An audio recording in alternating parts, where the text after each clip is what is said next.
Bismillahirrahmanirrahim. Assalamualaikum warahmatullahi wabarakatuh. Alhamdulillah wassalatu wassalamu ala Rasulillah wa ala alihi wa sahbihi wa mawalah wa la hawla wa la quwwata illa billahi wa ba'd.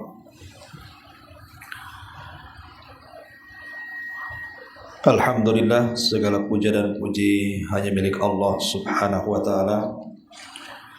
Salawat dan juga salam kita hadiahkan kepada Rasul kita Nabi besar Muhammad sallallahu alaihi wa ala alihi wasallam.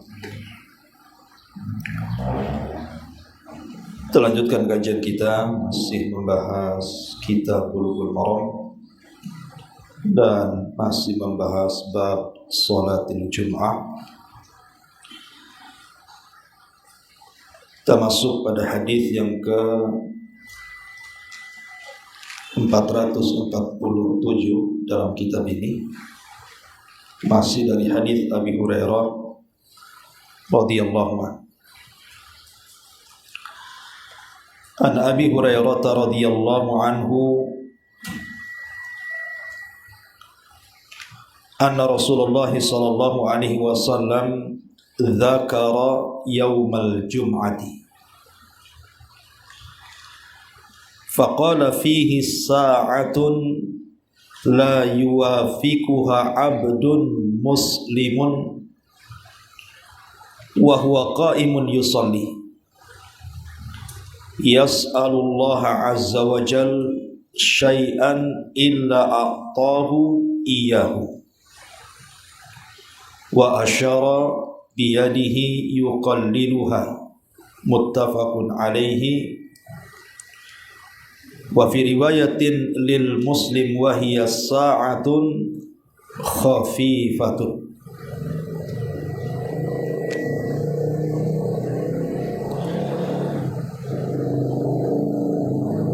Baik. Dari Abu Hurairah radhiyallahu anhu, Nabi sallallahu alaihi wasallam menyebutkan hari Jumat. Kemudian Nabi sallallahu alaihi wasallam bersabda, di hari Jumat itu ada satu waktu di mana seorang hamba muslim ketika bertepatan dengan satu waktu itu, sementara dia berdiri melaksanakan salat, kemudian meminta sesuatu kepada Allah subhanahu wa ta'ala, kecuali Allah akan memberikan setiap permintaannya. Kemudian Nabi SAW mengisyaratkan dengan tangannya. Jadi Nabi SAW mengisyaratkan seperti ini dengan tangannya itu. Yuqalliluha, itu artinya seperti ini. Dan dalam riwayat Muslim, dan dia adalah satu waktu yang sangat singkat.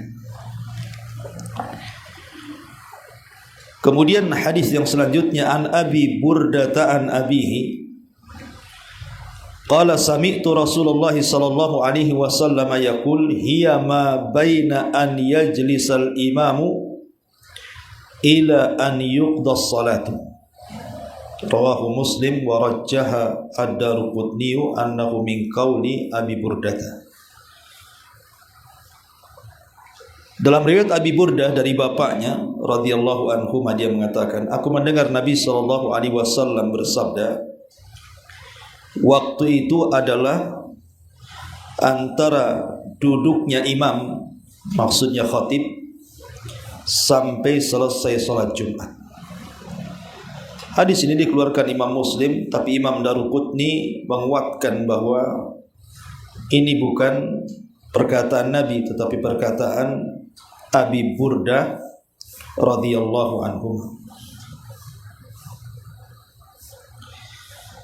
Wa fi hadis Abdullah bin Salam inda Ibnu Majah,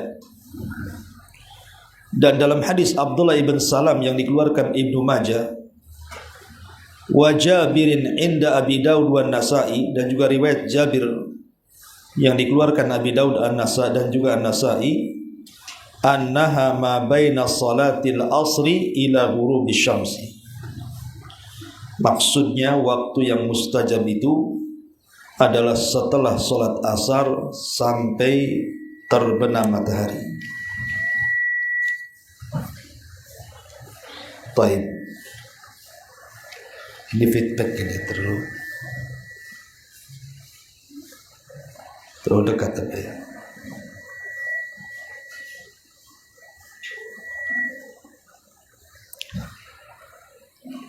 Ma'asyiral muslimat yang dimuliakan Allah Subhanahu wa taala. Beberapa riwayat yang kita baca ini menjelaskan kepada kita tentang keajaiban satu waktu di hari Jumat, di mana kalau kita berdoa di situ maka setiap doa-doa kita akan mustajab. Doa apa saja, baik dilakukan oleh laki-laki ataupun perempuan. Karena doa ini tidak harus orang-orang yang melaksanakan sholat Jumat. Karena hadis ini menunjukkan tentang keutamaan hari Jumat, artinya bisa dilakukan ibu-ibu ataupun bapak-bapak. Bahkan sampai para ulama menyebutnya waktu mustajab doa di hari Jumat itu sebagai mukjizat, keanehan yang luar biasa karena cepatnya pengijabahan doa orang yang berdoa di satu waktu di hari Jumat itu. Sehingga banyak kisah-kisah yang menarik yang diceritakan para ulama, bagaimana orang-orang yang berdoa di satu waktu di hari Jumat itu belum sampai Jumat berikutnya sudah dikabulkan doa-doanya. Tapi bagi kita mencukupkan dengan hadis yang kita baca ini, yakin bahwa ada satu waktu di hari Jumat, kata Nabi SAW, yang kalau kita bertepatan dengan waktu itu dipastikan mustajab doanya. Tetapi di sini Nabi SAW menyebutkan dua riwayat. Riwayat yang pertama yang disebutkan tadi bahwa waktu itu terjadi setelah khatib naik ke atas mimbar sampai selesai sholat Jumat. Tentu apabila khatib naik ke atas mimbar, kita dilarang menyibukkan diri dengan doa, kan begitu, karena kita harus mendengarkan khutbah. Berarti kesimpulannya adalah doa itu dilakukan di antara dua khutbah. Karena dalam khutbah pertama nanti ada istirahat, ada jeda sebentar, khatib itu duduk untuk ke khutbah yang kedua. Disitulah waktu yang mustajab. Tapi pendapat yang lain dalam hadis yang kita baca juga, bahwa waktu itu adalah terjadi setelah sholat asar sampai maghrib. Dan ini adalah pendapat yang kuat, karena ini pendapat jumhur, mayoritas para sahabat, mayoritas para tabi'in, dan mayoritas para ulama mengatakan bahwa waktu yang mustajab itu terjadi setelah asar, sebelum maghrib. Ma'asyiral muslimat yang dimuliakan Allah Subhanahu wa taala, dari sini kita tahu bahwa jangan pernah melalaikan hari Jumat. Karena kalau kita melihat beberapa riwayat selain riwayat yang kita sebutkan di sini, Jabir bin Abdullah radhiyallahu an juga meriwayatkan dari Nabi sallallahu alaihi wasallam, Yaumul Jum'ati ithnata asyrata sa'atan. Hari Jumat itu 12 jam. Fiha sa'atun la yujadu muslimun yas'alallaha fiha syai'an illa a'tah. Di situ ada satu waktu yang seorang muslim meminta sesuatu kepada Allah Subhanahu wa taala, pasti akan dikabulkan permintaannya. Kemudian kata Rasul, faltamisuha akhiras sa'atin ba'dal asri. Maka carilah waktu mustajab itu di akhir-akhir waktu setelah asar. Kemudian juga hadis yang lain dari Abi Salamah Ibn Abdurrahman, anna nasan min ashabi Rasulillah sallallahu alaihi wasallam ijtama'u. Ada sebagian para sahabat di zaman Rasul berkumpul. Fatadzakarus sa'ata. Mereka pun saling membicarakan soal hari kiamat. Fatadzakarus sa'ata allati fi yaumil jum'ah. Mereka membicarakan soal satu waktu di hari Jumat. Fatafarraqu wa lam yakhtalifu annaha akhiru sa'atin min yaumil jum'ah. Maka mereka pun berpisah dan mereka tidak ada yang berselisih bahwa yang dimaksud mustajab doa itu artinya akhir waktu di hari Jumat, berarti sore hari. Ini sebagai penguat bahwa mayoritas para ulama mengatakan bahwa waktu itu terjadi setelah asar sebelum maghrib. Makanya dikisahkan oleh sebagian ulama salaf, di antaranya adalah dijelaskan dari Imam Ahmad ibn Hanbal rahimahullahu ta'ala. Dia mengatakan aktsarul hadithi fi sa'ati allati turja fiha ijabatud da'wati annaha ba'dal asri wa turja ba'da zawali syamsi. Kata Imam Ahmad, kebanyakan riwayat-riwayat tentang diijabahnya doa di satu waktu di hari Jumat itu, saya mengharap bahwa itu terjadi setelah asar dan terjadi sebelum terbenamnya matahari. Dan itu juga senada dengan apa yang disebutkan oleh Al-Imam Ibnu Abdil Bar dan juga Al-Imam Al-Iraqi rahimahumullahul jami'. Jadi mereka berpendapat semuanya bahwa satu waktu di hari Jumat yang setiap doa-doa itu diijabah oleh Allah Subhanahu wa taala itu terjadi setelah asar sebelum terbenam matahari. Ini yang banyak dikuatkan oleh para ulama. Bahkan Sa'id ibn Zubair apabila dia melaksanakan salat asar, dia tidak mau berbicara sama siapapun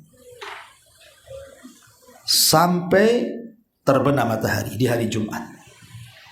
Jadi di zaman itu banyak para sahabat yang mereka betul-betul memanfaatkan waktu setelah asar sebelum maghrib itu untuk berdoa. Sampai ada sahabat tidak mau diajak bicara dan tidak mau bicara dengan manusia. Dia khususkan waktu itu untuk berzikir dan berdoa kepada Allah Subhanahu wa ta'ala. Tapi masyarul muslimat yang dimuliakan Allah Subhanahu wa ta'ala, di hari Jumat itu, khususnya di sore hari, kita tahu bahwa kalau seseorang mau memanfaatkan waktu itu, maka ibu akan mendapatkan keajaibannya. Begitu kata para ulama. Tentu bagi yang mau betul-betul memperhatikan waktu itu mulai daripada salat asar sampai terbenam matahari. Karena gini Bu, saya ibu atau siapapun pasti banyak masalah, tidak mungkin tidak ada masalah. Artinya siapapun pasti banyak masalah. Entah yang sakit ingin sembuh, yang susah ekonomi ingin dimudahkan ekonominya, yang banyak persoalan dalam rumah tangganya ingin diselesaikan. Macam-macamlah orang masalah itu. Maka para ulama memberikan saran kepada kita, mintalah kepada Allah Subhanahu wa taala agar masalah-masalah kita itu diselesaikan. Kan Allah yang kasih masalah, Allah juga yang angkat masalah. Lah, waktu yang sangat ajaib ketika kita mengadukan masalah kita kepada Allah itu di hari Jumat ini. Kenapa coba di hari Jumat? Karena Jumat sendiri adalah Sayyidul Ayyam. Memang pemimpinnya hari-hari. Allah jadikan Jumat itu hari sakral kaum muslimin. Sebagaimana Allah jadikan Sabtu hari sakral bagi Yahudi dan Ahad itu hari sakralnya orang-orang Nasrani. Artinya kita berdoa di hari sakral, di hari di mana Allah telah memuliakan hari Jumat untuk kita kaum muslimin. Ditambah-tambah, ketika datang waktu asar, asar itu adalah solat pertemuan para malaikat. Kata Nabi SAW dalam hadis Abi Hurairah radhiyallahu an yang muttafaqun alaihi, disepakati Bukhari Muslim.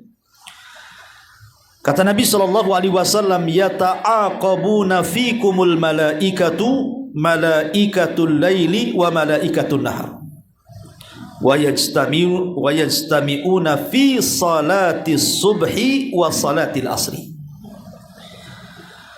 Thumma ya'rujul ladhina batu fikum fayas'aluhumullah wa huwa a'lam bihim kaifa taraktum ibadi fayaquluna taraknahum wa hum yusallun wa atainahum wa hum yusallun. Kata Nabi SAW, ada malaikat-malaikat itu yang ditugaskan Allah Subhanahu wa taala, di mana mereka ditugaskan untuk mencatat kebaikan di siang dan juga di malam hari. Dan pertemuan malaikat yang mencatat di malam hari dengan pertemuan malaikat yang mencatat di siang hari itu adalah pada solat subuh dan solat asar.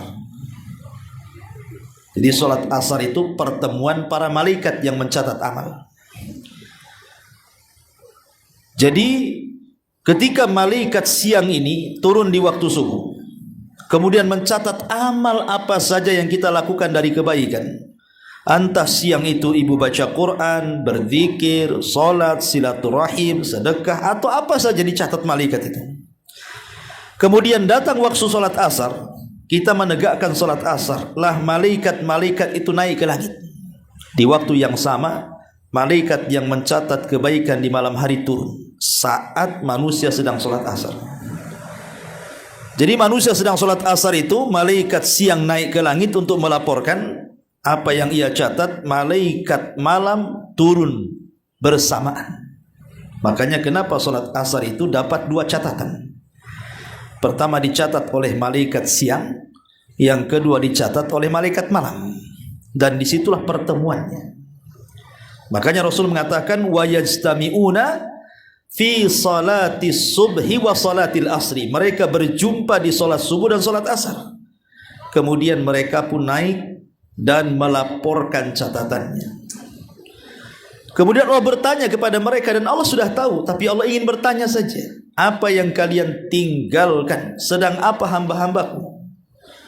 Maka mereka mengatakan, kami meninggalkan mereka sedang sholat, dan kami datang pun mereka sedang sholat. Artinya kami meninggalkan mereka sedang sholat asar, dan kami mendatangi mereka sedang sholat subuh. Itu asarnya itu sendiri. Bahkan sholat asar itu akan berbeda dengan sholat-sholat yang lainnya. Karena Allah Subhanahu wa taala ketika berfirman hafidhu 'alas salawati was salati al-wusta, jaga oleh kalian 5 waktu salat kecuali salat wusta. Jumhurul ulama mufassirin mengatakan yang dimaksud salat wusta itu salat asar. Alasannya berdasarkan nas. Nabi yang bicara soal itu ketika perang Khandaq. Ketika Nabi SAW menjaga parit, Rasul tidak sempat sholat asar karena kalau parit ditinggalkan musuh masuk. Sehingga Rasul akhirnya tetap menjaga parit sampai waktu maghrib. Dia belum sholat asar. Baru kemudian Rasul sholat asar di waktu maghrib. Maka Rasul marah dan mengatakan, semoga Allah memasukkan api ke dalam kuburan dan rumah-rumah mereka karena mereka sudah mengakhirkan aku dari salat wusta. Berarti yang mengatakan asar wusta itu adalah Nabi. Makanya jumhur ahli tafsir mengatakan ayat Al-Quran yang mengatakan jaga oleh kalian 5 waktu salat, terutama salat wusta, maksudnya salat asar. Dari sini kita tahu bahwa salat asar itu penentu semua salat. Makanya wajar kalau Rasulullah SAW dengan tegas dan keras mengatakan, man taraka salatal asri faqad habita amaluhu. Siapa yang meninggalkan salat asar dalam riwayat secara sengaja, maka habis amalannya. Hanya semata-mata meninggalkan salat asar secara sengaja, habis amalan kita. Bahkan dalam riwayat Nabi SAW mengatakan, barang siapa yang meninggalkan salat asar, maka dia telah kehilangan harta dan keluarganya. Faqad watara ahlahu wa malah. Dia telah kehilangan harta dan keluarganya. Lihat sampai Nabi SAW memfokuskan salat asar, terutama salat asar di waktu Jumat. Ya, terutama di hari Jumat, jangan sampai kemudian orang itu meninggalkan salat asar tepat waktu. Baru kemudian setelah salat asar, sebelum kita berdoa, di sana kan ada namanya zikru al-sabah wal masa, zikir pagi dan petang kan. Maka cobalah baca dulu zikir itu. Memang ada yang berpendapat seperti Syekh bin Baz mengatakan zikir petang itu bisa dilakukan setelah asar dan bisa dilakukan setelah maghrib. Jadi kalau seandainya tidak sempat setelah asar, maka boleh dibaca setelah maghrib sampai isya. Jadi waktunya agak panjang. Tapi sebaiknya baca setelah asar, karena itu waktu mustajab doa masalahnya. Dan pada zikir petang itu kan banyak doa-doa di situ tuh. Maka sebaiknya baca setelah asar sampai maghrib. Ya. Baru setelah itu ibu memperbanyak sholawat. Karena sholawat di hari Jumat itu nilainya berbeda dengan sholawat di hari-hari yang lainnya. Bahkan Nabi SAW sangat menganjurkan sholawat di hari Jumat dengan hadisnya secara khusus. Disuruh memperbanyak sholawat di hari Jumat itu. Bahkan Nabi SAW mengatakan, man shalla alayya salatan sallallahu alaihi biha asyra. Barang siapa yang sholawat 1 kali kepadaku, maka Allah akan bersalawat kepada dia 10 kali. Maksudnya gimana? Makna salawat itu, Bu, kalau ibu membaca Allahumma salli ala Muhammad, apalagi ibu membaca seafdol-afdolnya salawat. Apa seafdol-afdolnya salawat? Salawat Ibrahimiyah. Itu seafdol-afdolnya salawat. Ketika Rasul ditanya soal salawat yang paling afdol, maka Rasul menyebutnya salawat Ibrahimiyah. Salawat yang ibu biasa baca dalam tasyahud. Itu namanya salat Ibrahimiyah. Allahumma salli ala Muhammad wa ala ali Muhammad kama sallaita ala Ibrahim wa ala Ibrahim. Ya. Jadi arti salawat itu artinya kita berdoa kepada Allah Azza wa Jal agar Allah memuji Nabi kita di atas langit sana. Jadi agar Allah memuji Nabi kita di hadapan Jibril, di hadapan Mikail, di hadapan Israfil, di hadapan seluruh malaikat yang ada di langit. Itu makna kalau kita mengucapkan Allahumma salli ala Muhammad. Kita meminta kepada Allah agar Allah terus memuji Nabi kita di langit. Lah sesiapa yang bersalawat kepada Rasul meminta agar Allah memuji Nabi kita di hadapan para malaikat 1 kali, maka Allah akan memuji kita 10 kali. Jadi Allah akan memuji ibu di hadapan para malaikat, di hadapan Jibril, di hadapan Mikail, di hadapan Israfil, di hadapan seluruh malaikat. Nama ibu dipuji-puji di sana. Bukan 1 kali, 10 kali. Karena salawat kita 1 kali kepada Nabi. Gimana kalau ibu ulang-ulang salawat itu? Berarti Allah terus memuji kita di hadapan para malaikat. Ini kan sebuah kebanggaan harusnya. Makanya orang kalau tidak paham salawat, maksudnya keutamaan salawat itu maksudnya gimana keutamaan salawat itu? Orang tidak terangsang untuk bersalawat. Tapi kalau orang sudah tahu, wah kalau saya mengucapkan Allahumma salli ala Muhammad, berarti nama saya sedang disebut-sebut Allah itu di hadapan malaikat, di hadapan Jibril lagi, di hadapan Mikail, di hadapan Israfil, di hadapan Malakul Maut, di hadapan seluruh malaikat yang ada di arsy dan seluruh malaikat yang ada di langit. Nama kita harum di sana. Baru setelah itu ibu berdoa. Doa setelah asar sebelum maghrib itu mustajab. Ibu meminta di situ. Kalau ibu sakit minta disembuhkan, ibu susah ekonomi yang minta dilancarkan, ya, ibu ada masalah yang minta diuraikan. Terserah ibu, umpamanya anak nakal supaya minta anak itu diberikan hidayah. Suami mungkin belum sholat, belum apa, minta kepada Allah hidayah. Orang tua belum sadar, minta kepada Allah hidayah. Itu waktu mukjizat doa itu, ulama mengatakan mukjizat doa. Kenapa? Karena mujarab. Mujarab itu artinya terbukti gitu maksudnya. Dan itu banyak kisah-kisah, kalau saya mau ceritakan kisah-kisah tentang mustajab doa di hari Jumat itu luar biasa yang dikisahkan para ulama. Sampai salah satu kisah itu seorang syekh bercerita. Jadi ada seseorang pengendara mobil gitu ya. Sekencang-kencangnya dia lari, tiba-tiba remnya blong. Dan itu di waktu menjelang maghrib. Ya. Dan itu waktu mustajab. Jadi dia teringat bahwa Nabi SAW mengatakan bahwa di hari Jumat, karena ketepatan kejadian itu di hari Jumat, bahwa di hari Jumat itu ada satu waktu yang bertepatan kalau dia berdoa dengan waktu mustajab doa, pasti Allah kabulkan. Jadi terlintaslah dia hadis itu, langsung dia berdoa kepada Allah agar minta diselamatkan. Subhanallah, betul-betul mobil itu tabrakan, hancur, hampir 99% remuk mobil itu. Harusnya orang itu mati karena melihat kondisi mobil, tapi Allah Subhanahu wa taala selamatkan nyawanya. Ya, itu salah satu keajaiban orang yang berdoa di hari Jumat, tepatnya di waktu yang sedang mustajab. Ya. Ma'asyiral muslimat yang dimuliakan Allah Subhanahu wa taala, intinya bahwa ini waktu yang ajaib. Jangan pernah meninggalkan doa di hari Jumat. Tentu yang namanya doa itu kan juga harus ada sebab-sebab ijabahnya juga, bukan hanya sekedar berdoa kan begitu ya. Ada namanya asbab al-istijab ad-doa namanya. Kalau ada orang yang mengatakan, Ustaz saya sudah berdoa loh setiap asar sebelum maghrib, kok sampai hari ini kok belum dikabulkan ya? Katanya ulama mengatakan itu waktu mukjizat. Ada 4 perkara yang ibu harus paham. Pertama, boleh jadi Allah Subhanahu wa taala belum mau mengijabah doa kita karena kita bukan termasuk orang-orang yang layak untuk dijabah doa. Disebabkan karena tidak mengambil sebab-sebab pengijabah doa. Masih kurang syaratnya, gitu maksudnya. Karena kurang syaratnya itulah akhirnya Allah tidak kabulkan. Yang kedua, tenang. Allah itu mendengar doa kita, tidak mungkin tidak mendengar. Allah itu sami, mendengar, maha mendengar, dan sifatnya mendengar doa-doa kita.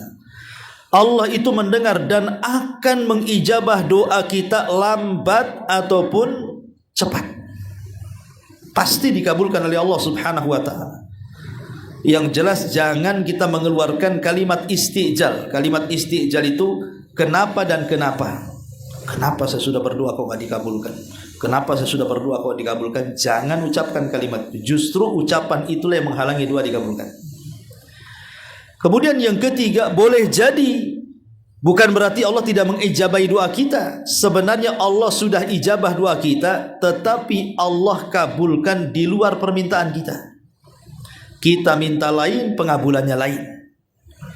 Kita minta rumah, tetapi pengabulannya kita pula kemudian dihindarkan dari bahaya. Bisa saja seperti itu.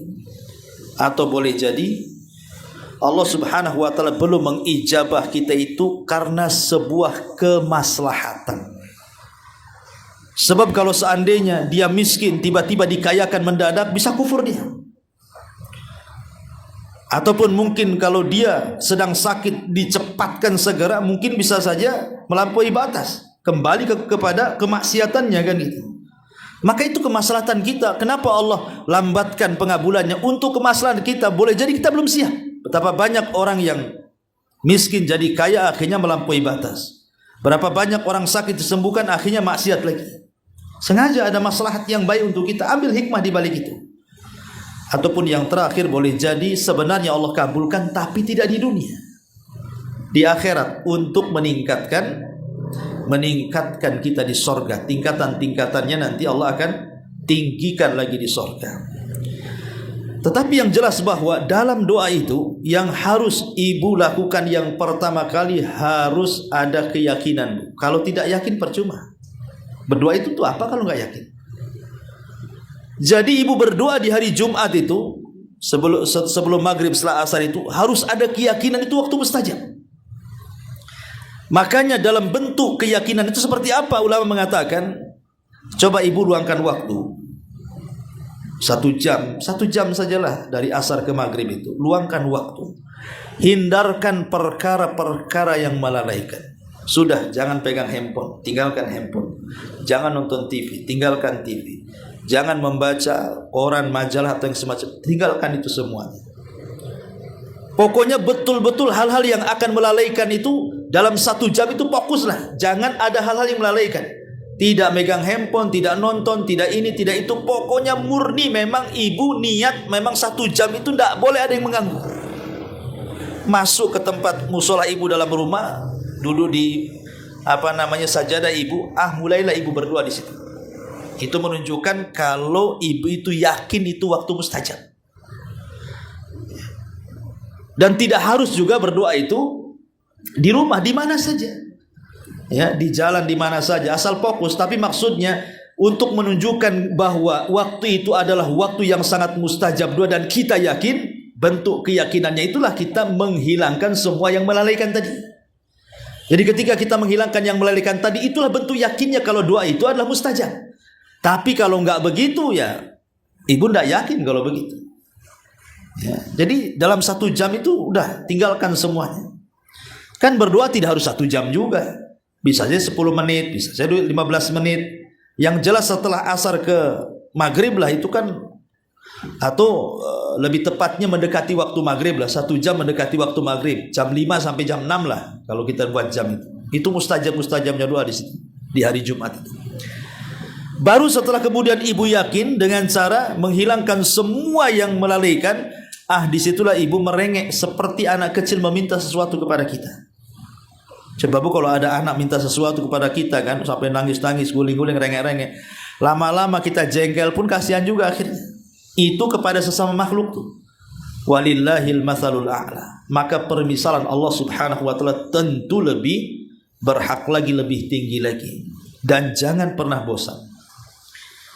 Jangan pernah bosan untuk terus-terusan berdoa di Jumat itu, karena Allah tidak akan bosan dengan kita. Kita yang bosan dengan Allah. Ya. Kemudian juga adanya tadar wal inkisar. Bukan hanya merengek seperti itu. Maksudnya betul-betul posisi ibu itu sebagai hamba sedang berhadapan dengan tuannya, Allah Subhanahu wa taala. Artinya berdoalah dalam kondisi kita itu betul-betul seolah-olah kita ini berhajat kepada Allah, tidak menyombongkan diri. Kemudian juga penuh keikhlasan. Yang jelas di dalamnya tidak ada doa yang mengandung unsur dosa ataupun memutus silaturahim. Enggak boleh. Kalau itu sudah enggak boleh lagi. Karena kalau doa ada unsur dosa itu bukan doa maksiat nanti jatuhnya. Ya. Betul-betul murni doa itu bukan dalam rangka ada unsur dosa ataupun mutus silaturahim, tidak. Ya. Pamannya Allah Subhanahu wa taala takdirkan ibu punya usaha disaingi oleh orang lain, akhirnya usaha ibu jadi sepi. Sepinya usaha ibu itu sebenarnya bukan karena saingan, karena rezeki orang itu kan sudah masing-masing. Cuman terkadang setan memberikan was-was kepada kita, akhirnya menanamkan sifat hasad, seolah-olah dia yang menyaingi rezeki kita kan. Maka harusnya ketika itu kita berdoa kepada Allah, alhamdulillah Allah berikan rezeki kepada saudara kita sebelah. Tapi ya Allah berikan rizki kepada saya yang jauh lebih baik dibandingkan dia. Gitu maksud. Kan gitu doanya harusnya. Ya Allah, saya berterima kasih Engkau sudah memberikan rizki kepada sebelah saya. Tapi ya Allah berikan rizki yang sama yang jauh lebih baik dibandingkan dia kepadaku. Harusnya begitu. Itu menghilangkan hasad namanya. Nah, doa seperti itu, ya, terutama di waktu-waktu yang sangat-sangat mustajab di hari Jumat. Dan kalau memang ibu sangat berhajat sekali karena mungkin tadi sakit sudah lama ingin sembuh, ekonomi sudah lama sulit ingin Allah mudahkan, maka cobalah ibu menggunakan cara tawasul dengan amal soleh. Ya, mungkin ibu bisa ngomong dengan Allah, ya Allah, dulu aku pernah sholat malam sendirian. Kalau ini bentuk keikhlasan saya gitu ya, maka saya berhajat hari ini, tolong kabulkan doa saya. Dan amal soleh apa saja lah, terserah. Makanya kenapa pentingnya jangan pernah meremehkan sekecil apapun amal soleh, karena bisa saja yang kecil-kecil itu bisa digunakan untuk tawasul. Karena namanya amal remeh itu kan lebih mendekati ikhlas dibandingkan amal yang berat, cenderung riya. Ya, jadi amal-amal yang kecil itu yang sebenarnya bisa digunakan untuk tawasul tuh. Nah, makanya penting sekali, intinya bahwa ini waktu yang luar biasa, jangan pernah ditinggalkan.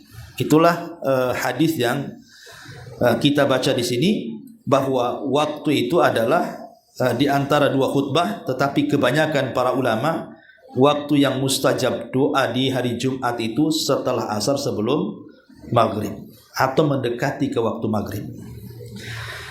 Taib ma'asyiral muslimat yang dimuliakan Allah Azza wa Jalla.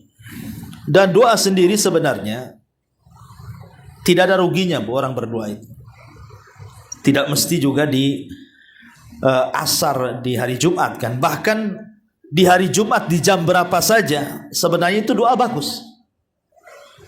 Mau ibu mau di hari Jumat paginya, di hari Jumat siangnya, di hari Jumat malamnya, semua doa di hari Jumat itu luar biasa bu nilainya.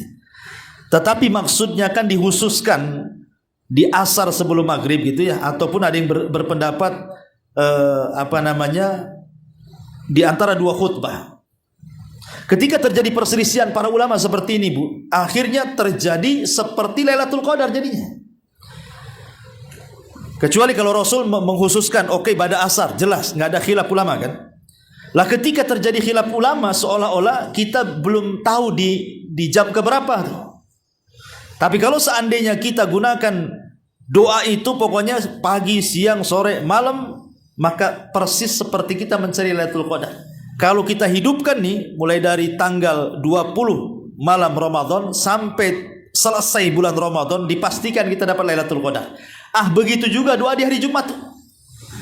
Tetapi tentu dari semua waktu di hari Jumat itu waktu yang mendekati ya, mendekati ijabah doa menurut pendapat mayoritas para ulama adalah setelah asar sebelum maghrib atau di antara dua khutbah ya. Adapun secara umum ya, keutamaan doa sendiri saya akan sebutkan secara singkat 10 perkara. Satu, bahwa berdoa itu dalam rangka mentaati Allah dan Rasul-Nya. Allah yang merintahkan kita berdoa, Rasul yang merintahkan kita berdoa kepada Allah. Idza sa'alta fas'alillah wa idza sta'anta fasta'in billah. Yang kedua, doa itu ibadah. Walaupun tidak dikabulkan enggak masalah, kan dapat pahala kita. Ya. Tapi tidak mungkin Allah tidak mengabulkan doa kita. Yang ketiga, doa sendiri adalah sesuatu yang sangat mulia. Dari semua ibadah yang Allah perintahkan, tidak ada ibadah yang lebih mulia dibandingkan doa. Karena Rasul yang mengatakan laisa syai'un akram indallahi minad doa. Tidak ada sesuatu yang lebih mulia di sisi Allah melebihi doa. Yang keempat, doa sendiri adalah sebab mencegah murkanya Allah. Karena Rasul mengatakan malam yas'alillah yaghdab alaihi, siapa yang tidak meminta kepada Allah, Allah akan murka kepadanya. Berarti orang yang terus berdoa menghilangkan murkanya Allah. Karena Allah kalau sudah murka bu, ibu dibuatnya sakit, ibu dibuatnya susah, ibu dibuatnya sempit, kan begitu. Kemudian yang nomor 5, doa sendiri adalah selamat dari al-ajzi wal kasal.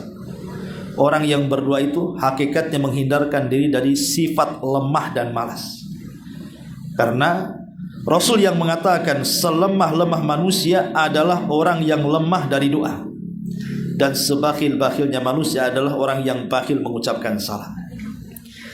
Kemudian yang nomor 6, doa sendiri bisa mencegah bala. Ada perkataan Imam Ibnul Qayyim mengatakan, "Wad-du'a'u min anfa'il adwiyati." Doa itu seutama-utama mendatangkan obat. Wa huwa aduwwul bala. Dan dia adalah musuhnya musibah. Dengan doa yadfa'uhu bisa mencegah musibah, wa yu'alijuhu bisa mengobati musibah, wa yamna'u nuzulihi dan bisa mencegah nuzuluhu datangnya musibah, wa yarfa'uhu dan mengangkat musibah, au yukhafifu bahkan meringankan musibah apabila sudah turun.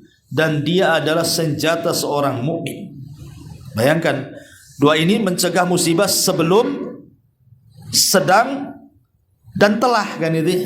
Sebelum datang bisa dicegah. Ketika dapat musibah bisa diangkat. Setelah musibah maka akan dijauhkan.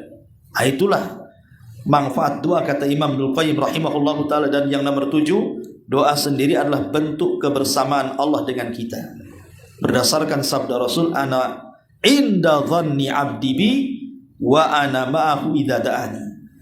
Saya bersama prasangka hambaku kepadaku, dan saya akan bersama hamba itu selama dia berdoa kepadaku.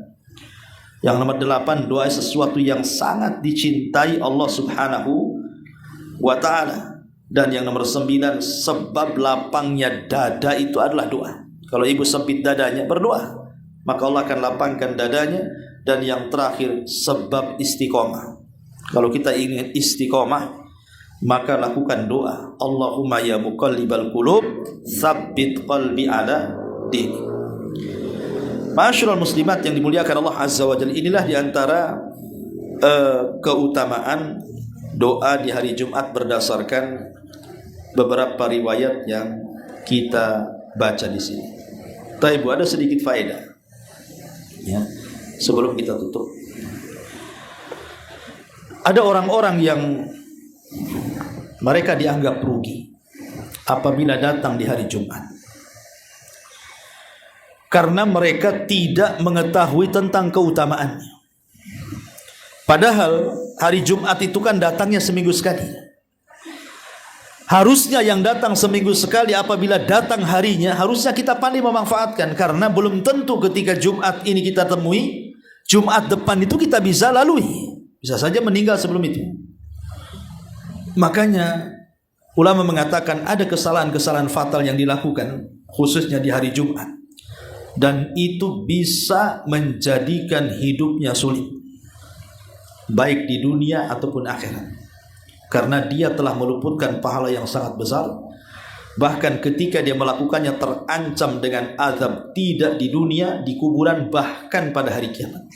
Dicabut berkahnya di dunia, kemudian di kuburan diancam dengan azab kubur, kemudian di akhirat diancam pula dengan neraka, dan diancam pahalanya digugurkan. Siapa mereka? Ya. Pertama, orang yang tidak sholat Jumat. Makanya banyak bapak-bapak itu yang mereka tidak sholat Jumat. Bahkan ada seorang ummahat tuh ngeluh ke saya, Bu. Mungkin dia sudah hijrah tapi suaminya belum. Ya, sudah sholat 5 waktu, tidak pernah Jumat pun tidak mau ke masjid. Tidak mau ke masjid sampai dia mau cerai aja lah Ustaz, katanya. Saya mau gugat cerai aja. Jadi saya bilang jangan dulu, coba berdoa dulu. Mudah-mudahan Allah lembutkan hatinya. Kan belum ada upaya, udah main minta cerai pula kan itu. Berdoa dulu kepada Allah, nasihati. Justru ketika ibu mendapatkan suami yang seperti itu kan momen jihad ibu untuk berdakwah pada suami. Kalau suami bisa sadar karena ibu, wah ibu kan pahala yang besar tuh, bisa menyadarkan suami. Ya. Karena Nabi SAW mengatakan, man taraka thalatha juma'atin min ghairi udrin kutiba minal munafikin. Siapa yang meninggalkan sholat Jumat berturut-turut 3 kali, maka dicatat dia sebagai orang munafik. Kalau 3 kali berturut-turut meninggalkan Jumat bagi laki-laki, maka dicap sebagai munafik, dan hatinya tidak akan bisa dapat nasihat kecuali kan hidayah Allah. Yang kedua, tidak bersegera ke masjid. Jadi ibu kalau punya suami, kalau sudah jam-jam 10 gitu ya, ingatkan ya, suruh siap-siap. Jangan ibu biarkan saja, dorong suami itu supaya bersegera datang ke masjid. Kenapa? Karena Nabi SAW mengatakan, idza kana yaumul jum'ati kana ala kulli babin min abwabil masjidi malaikatun. Jadi apabila di hari Jumat, pada tiap-tiap pintu masjid itu ada malaikat yang membawa catatan dan menulis. Kemudian wa yaktubunal awwal fal awwal, malaikat akan menulis setiap orang yang masuk pertama kali, kedua, ketiga, keempat, dan begitu seterusnya. Kemudian kata Nabi SAW, fa'idha jalasal imam, kalau imam atau khatib sudah naik ke atas mimbar, tawaw suhufa, maka catatan malaikat akan ditutup, waja'u yastami'una dzikra, dan mereka pun masuk dan ikut mendengarkan khatib. Berarti di sini sayang kalau seandainya orang yang datang ke masjid sementara khatib sudah naik mimbar, dapat apa dia? Ya. Dan saya saksikan itu ya, sekarang seperti itu. Jadi jam-jam 11 masuk masjid kalau saya ada jadwal khutbah itu belum rame. Separuh itu belum penuh kadang-kadang. Anehnya ketika suara azan berkumandang, ketika khatib naik ke atas mimbar, wah datang dari mana itu? Tahu-tahu cepat aja penuh itu. Ya. Jadi yang tadinya mungkin sebelum khatib naik mimbar tuh separuh masjid belum penuh. Setelah azan saya naik ke atas mimbar, baru dari mana-mana datang tuh. Sebentar aja penuh tuh masjid itu. Buat apa Anda datang ke masjid? Saya menggugurkan sholat Jumat saja. Karena malaikat sudah menutup itunya, suhufnya itu. Catatannya sudah nggak ada lagi. Malaikatnya sudah duduk mendengarkan. Padahal Rasul mengatakan siapa yang saf pertama mendapatkan pahala seperti berkorban seekor unta, saf kedua seperti berkorban seekor sapi, saf ketiga seperti berkorban seekor kambing, saf keempat seperti berkorban dengan seekor ayam, kelima telur ayam. Sudahlah, setelah itu tidak ada lagi, sampai di telurnya saja lah. Ya. Kan rugi kalau seandainya seseorang luput sampai datang di Jumat itu telat. Ya. Kemudian yang ketiga, yang parah juga nih, dia datang awal-awal, ya, bagus dia seperti mendapatkan seekor unta gitu ya, atau mungkin di saf kedua atau ketiga. Tapi terkadang dia tidak punya adab ketika mendengarkan khutbah. Dia ngomong pula sama yang sebelahnya. Niatnya bagus. Pamannya ada yang rame, diamlah, ada khatib naik mimbar. Berarti orang ini tidak punya adab. Menegur orang saja, kata Nabi SAW, apabila di hari Jumat, maka idza takallamal imam, apabila imam sudah bicara, maka kita tidak boleh bicara. Sebab kalau bicara, fala jum'atalah, kita tidak dianggap Jumat. Ya. Nggak punya aturan, makanya penting belajar adab-adab hari Jumat itu supaya pahala Jumatnya tidak hilang. Hanya ngomong sama orang sebelahnya, diam dengerin. Apalagi yang menyibukkan dia dengar khutbah, handphone pula dia jauh-jauh dengan ini, kan lucu tuh. Ya. Udah tinggalkan, matikan handphone tuh kalau sudah masuk masjid. Karena dia akan kehilangan pahala Jumat yang luar biasa. Kemudian yang keempat, tidak mau bersalawat. Tadi saya sudah jelaskan. Rugi sekali orang yang tidak mau bersalawat. Karena Rasul yang mengatakan, aksiru minas salati alayya yaumal jum'ati wa lailatul jum'ah, perbanyak oleh kalian salawat di hari Jumat dan malam Jumat, kata Rasul. Karena jelas tadi keutamaannya. Rugi besar kok di hari Jumat enggak salawat itu. Kemudian yang nomor lima, tidak mau berdoa di waktu yang mustajab. Seperti kita yang jelasin ini. Kita ini ketemu Jumat satu kali, tapi tidak mau berdoa pula. Kan tidak harus mesti di masjid. Kita bisa berdoa sambil berjalan, berdoa di kantor, berdoa di rumah, di mana saja kan. Yang penting sisihkan waktu 10-15 menit, minta kepada Allah sesuatu yang kita hajatkan. Hajat kita banyak kok. Ya. Kenapa sombong pula kita tidak mau minta kepada Allah Azza wa Jalla? Itu luput waktu ijabah jadinya. Kemudian yang nomor 6, tidak mau bertobat. Itu waktu kita bertobat sebenarnya. Karena Adam itu ketika bertobat di hari Jumat, dan Adam diterima tobat pun ketika hari Jumat. Gara-gara kan Adam itu diciptakan hari Jumat, dimasukkan ke surga hari Jumat, dikeluarkan dari surga hari Jumat, diturunkan ke bumi hari Jumat, kemudian tobat, diterima tobatnya pun hari Jumat, dan diwafatkannya pun hari Jumat. Jadi hari Jumat itu luar biasa tuh. Ini waktu tobat, berbanyak istighfar. Jangan sampai kemudian di hari Jumat kita tidak membaca astagfirullah. Dan ulama mengatakan sebab ampunan itu 3. sebab ampunan itu 3. 1, doa yang diiringi harapan. Ibu berdoa kepada Allah dengan harapan dosa-dosa ibu diampuni. Yang kedua, istighfar yang disertai tobat. Bukan hanya mulutnya astagfirullah, tapi perbuatan meninggalkan dosa. Yang ketiga, tauhid yang disertai menjauhi kesyirikan. Karena tauhid itulah sebab pengguguran dosa. Kemudian agar tobat lebih diterima, 1, jujur dalam tobat. Bukan main-main. Jujur, betul-betul jujur dalam tobat. Yang ketiga, malu dari dosa. Malu dosa. Dengan cara apa malu dari dosa itu? Dengan cara mengingat dosa-dosa yang kita lakukan. Kemudian juga mengingat kasih sayang Allah, bahwa Allah telah menutupi dosa kita dari manusia.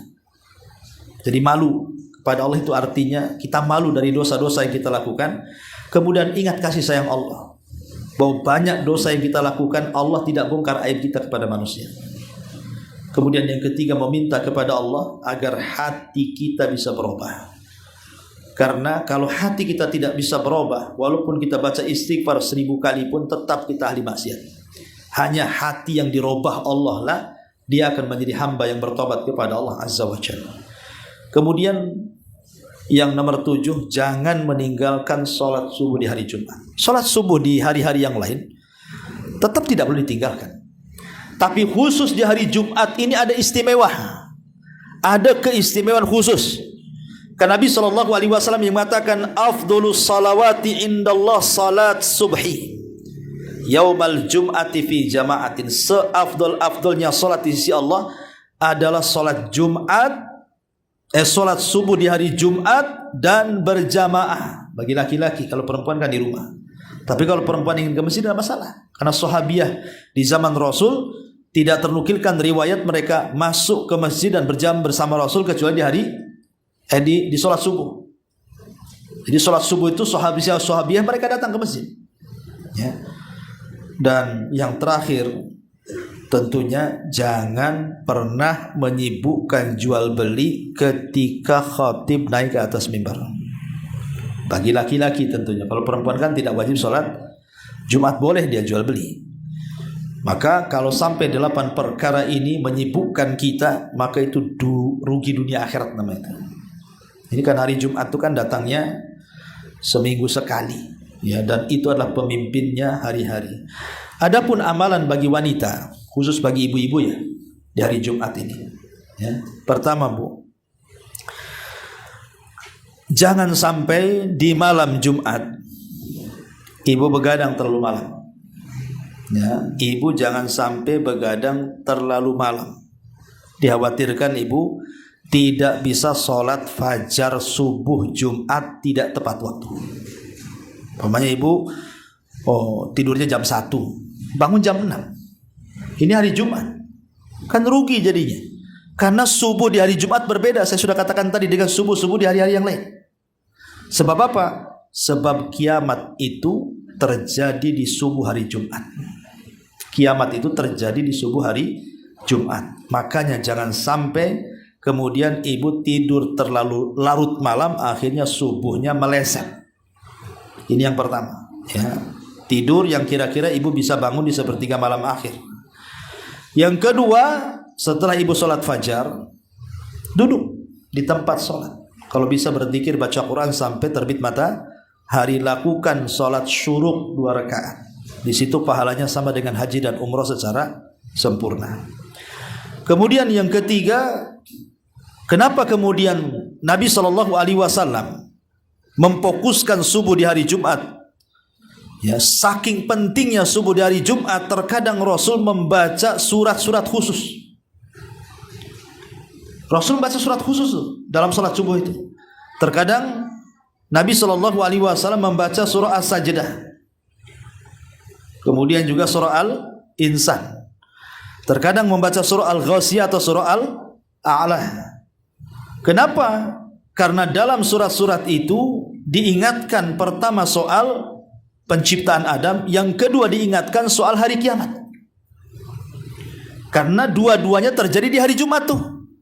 Penciptaan Adam di hari Jumat, kiamat pun di hari Jumat. Sampai Rasul membawa surat-surat khusus mengingatkan tentang dua peristiwa besar yang terjadi hari Jumat, penciptaan Adam dan kiamat. Makanya Rasulullah SAW selalu membaca kalau rakaat pertama Al-Insan, rakaat kedua kadang-kadang rakaat pertama As-Sajdah, rakaat kedua Al-Insan, atau rakaat pertama Al-Ghasyiyah, rakaat kedua Al-A'la. Karena tadi mengingatkan dua perkara besar tadi. Dan jangan lupa baca surah Al-Kahfi. Jumhurul ulama mengatakan riwayat tentang keutamaan surah Al-Kahfi dibaca dari Jumat itu sahih. Walaupun ada yang melemahkannya, tapi saya cenderung mensahihkan. Dan Nabi SAW mengatakan, man qara'a surat Al-Kahfi lailatal jum'ati adha'a lahu minan nur fima bainahu wa baina baitil atiq. Siapa yang membaca surah Al-Kahfi di malam Jumat, maka akan ada cahaya dari tempat ibu baca sampai ke Mekah sana.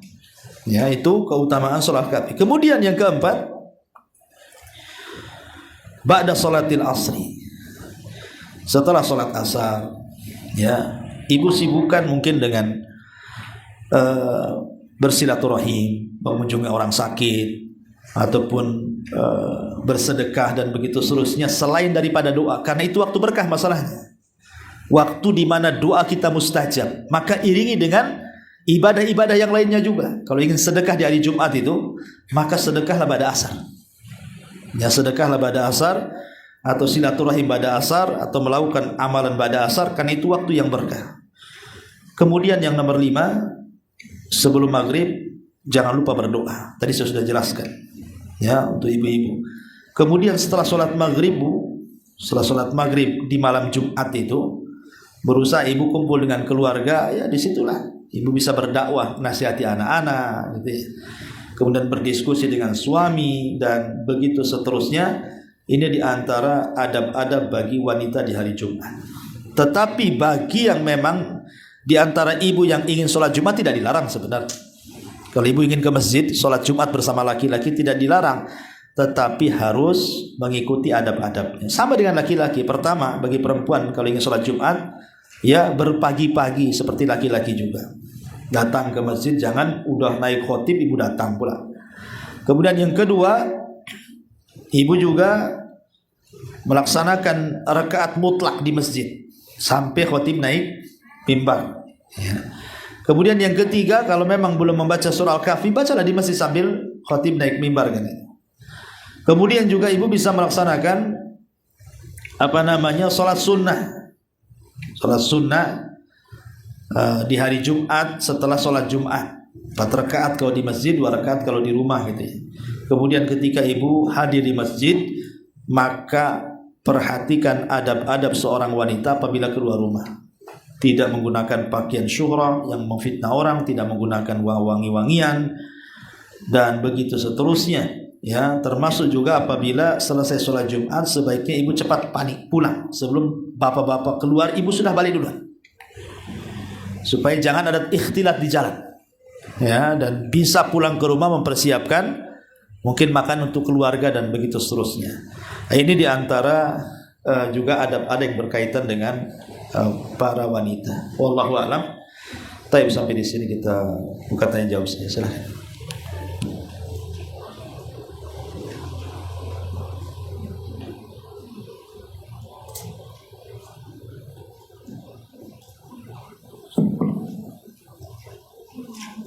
Assalamualaikum Ustaz.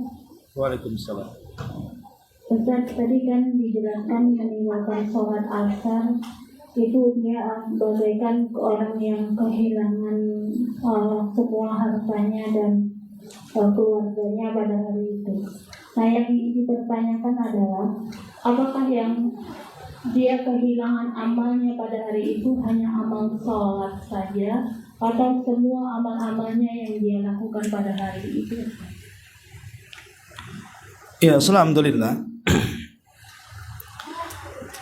Hadis Nabi SAW yang mengatakan alladzi yafutuhu salatul asri faka'annama watara ahlahu wa malah.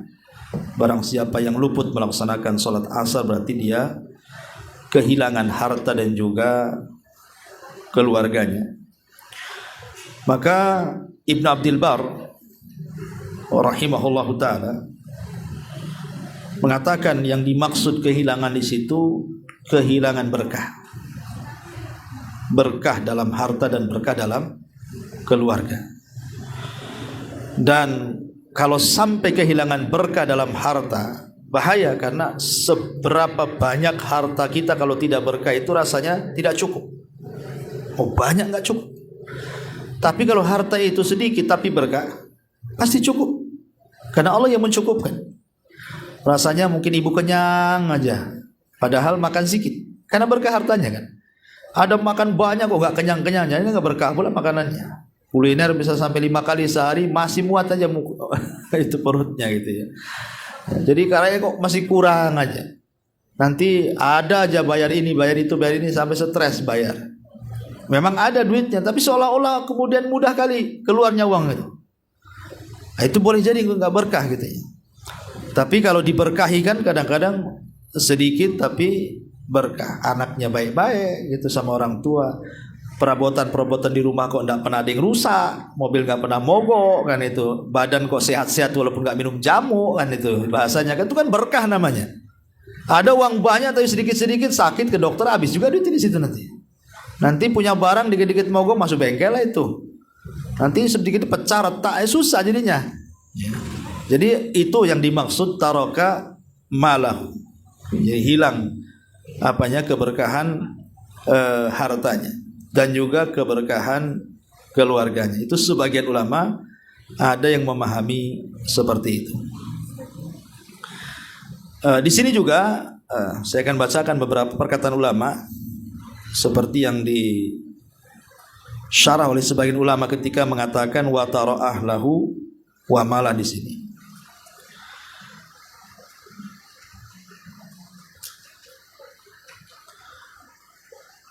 Ka'annama khasira ahlahu wa mala wa asbaha bila ahlin wala malin wa yalhaqu bihi minal asafi inda muayanatil ajri was thawab mithlu ma yalhaqu man faqada ahlah wa mala. Jadi yang dimaksud faqad watara ahlah wa mala itu adalah karena terputus harta, terputus pahala, sehingga dia akan sedih seperti sedihnya kalau dia jauh dari harta dan keluarga. Ada yang memahami seperti itu.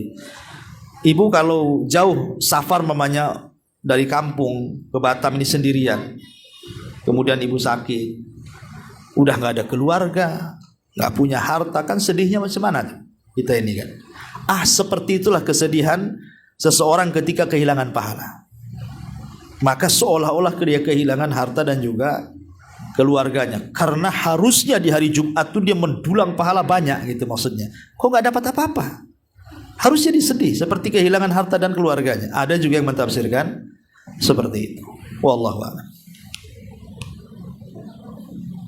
Bismillahirrahmanirrahim. Assalamualaikum Ustaz. Waalaikumsalam.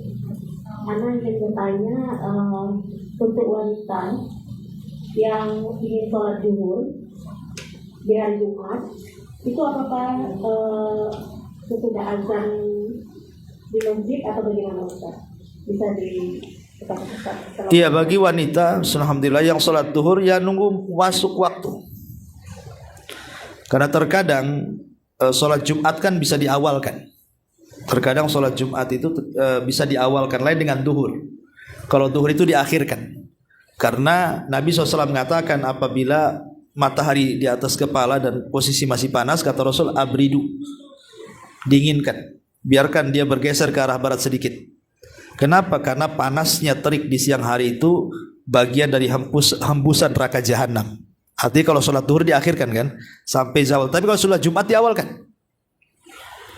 Ya itulah bedanya. Kalau Jumat bisa diawalkan, kadang-kadang waktunya berbeda dengan sholat zuhur.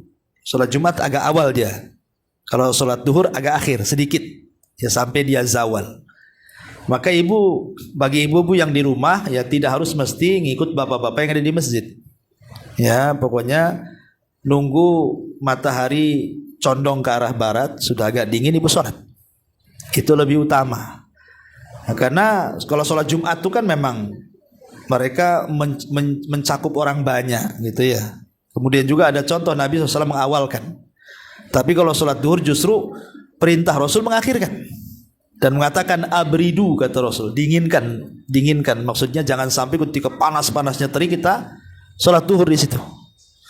Biarkan dia tergelincir ke arah barat sedikit. Artinya waktu zawal namanya. Ya, waktu zawal itu maksudnya ketika bayangan sudah 1 meter dan matahari sudah ke arah barat. Wallahu a'lam.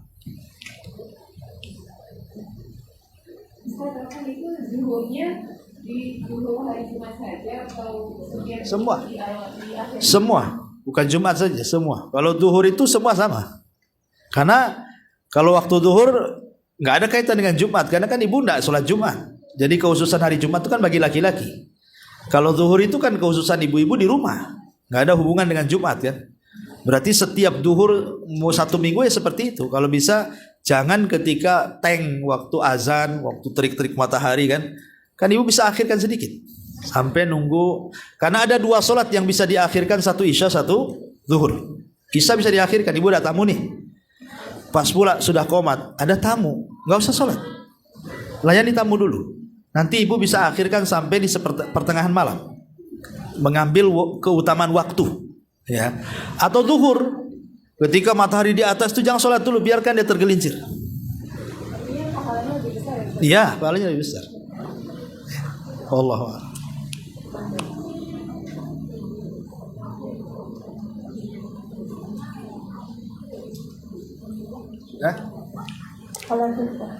Taib, kita tanya jawab saja. Ini ada tuh kan, sudah bilang hadiah itu makin sedikit, makin lama-lama nanti tinggal 2, nanti terakhir tinggal 1. Terakhir nggak datang, nggak ada hadiah. Baik. Pertanyaan yang pertama.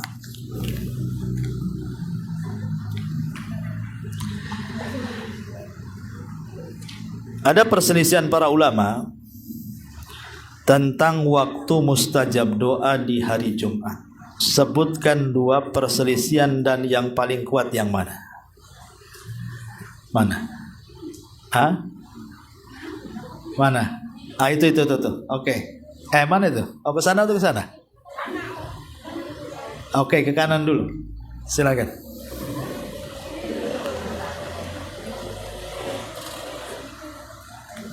Waktu yang mustajab itu masuknya waktu asar sampai terbenamnya matahari ya, Ustaz. Perselisihan. Kan itu 1. Pendapat yang kedua? Yang satunya ketika khotib naik mimbar. Ahsan. Mana yang lebih utama? Yang lebih utama yaitu masuknya waktu asar sampai tergelincirnya matahari. Ahsanti, masya Allah. Dapat. Oke. Sebutkan amalan yang menopang mustajab doa setelah asar ke maghrib. Apa saja amalan yang dilakukan di waktu asar ke maghrib di hari Jumat? Boleh?